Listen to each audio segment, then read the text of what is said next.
Hello, അസ്സലാമു അലൈക്കും, welcome back. ഇന്ന് ഞാൻ നിങ്ങളെ മുന്നിൽ ഷെയർ ചെയ്യാൻ പോകുന്നത് മുട്ട റോസ്റ്റിൻ്റെ റെസിപ്പിയാണ്. അപ്പോൾ ചപ്പാത്തിക്കും ദോശക്കും നല്ല കോംബോ ആയ, വളരെ എളുപ്പത്തിലും വളരെ ടേസ്റ്റിയുമായ ഒരു കേരള സ്റ്റൈൽ മുട്ട റോസ്റ്റ്. അപ്പോൾ നമുക്കതിൻ്റെ ഇൻഗ്രീഡിയൻസ് എന്തൊക്കെയാണെന്ന് നോക്കാം.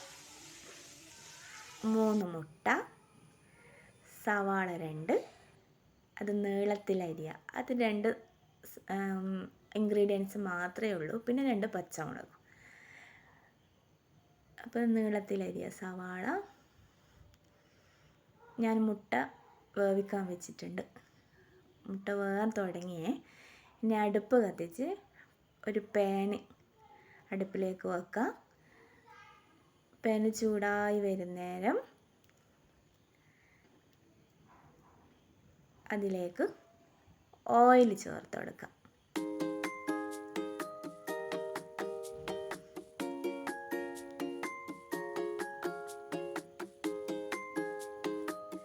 ഇനി ഓയിൽ ചൂടായി വരുമ്പോൾ അതിലേക്ക് നമ്മൾ മുറിച്ച് മാറ്റി വെച്ച സവാള ചേർത്ത് കൊടുക്കാം.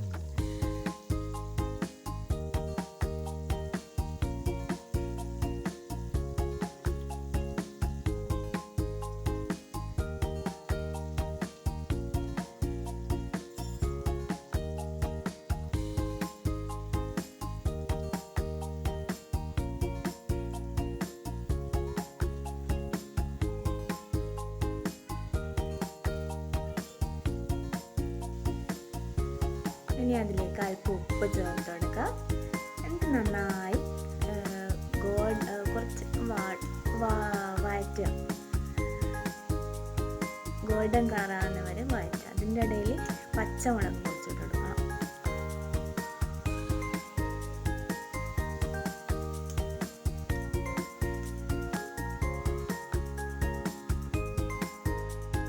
രണ്ട് പച്ചമുളക് മുറിച്ചിട്ട് കൊടുക്കാം.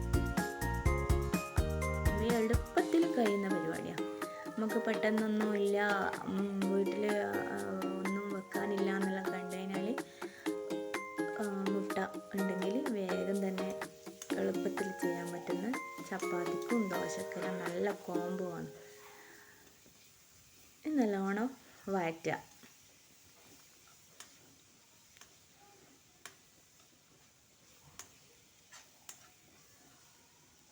ഉള്ളി നല്ലൊരു നെയ്യിൽ നല്ലോണം വാടിയിട്ടൊരു ഗോൾഡൻ കളറാകുന്ന വരെ വഴറ്റിക്കൊണ്ടേയിരിക്കുക കേട്ടോ.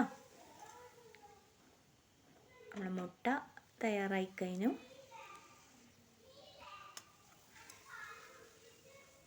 മുട്ട വേകുന്നതിൻ്റെ ഉള്ളിൽ നമുക്ക് ഉള്ളി വാട്ടിയെടുക്കാം.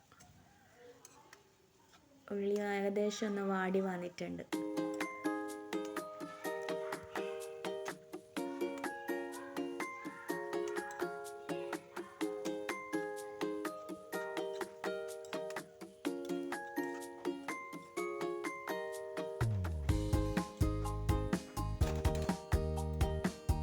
ഇനി അതിലേക്ക് അല്പം മുളക് പൊടി ഇട്ടു. മുളക് പൊടി എൻ്റെ അടുത്ത് കട്ടായിപ്പോയി. പിന്നെ മുട്ട 2 പീസായിട്ട് മുറിക്കുക. എന്നിട്ട് അതിലേക്ക് ചേർത്ത് കൊടുക്കുക. പരിപാടി കഴിഞ്ഞു. ഇത്രയേ ഉള്ളൂ. വളരെ എളുപ്പത്തിൽ തയ്യാറാക്കാൻ പറ്റിയ ഒരു മുട്ട റോസ്റ്റാണ്. ഇനി 5 മിനിറ്റ് ഒന്ന് മുട്ട ഇട്ട് കഴിഞ്ഞാൽ 5 മിനിറ്റ് ഒന്ന് മൂടി വെക്കാം. അങ്ങനെ നമ്മളെ വളരെ എളുപ്പത്തിൽ തയ്യാറാക്കിയ മുട്ട റോസ്റ്റ് റെഡിയായി. എല്ലാവരും വീഡിയോ ലൈക്കും ഷെയറും സബ്സ്ക്രൈബും ചെയ്യാൻ മറക്കാൻ പാടില്ല.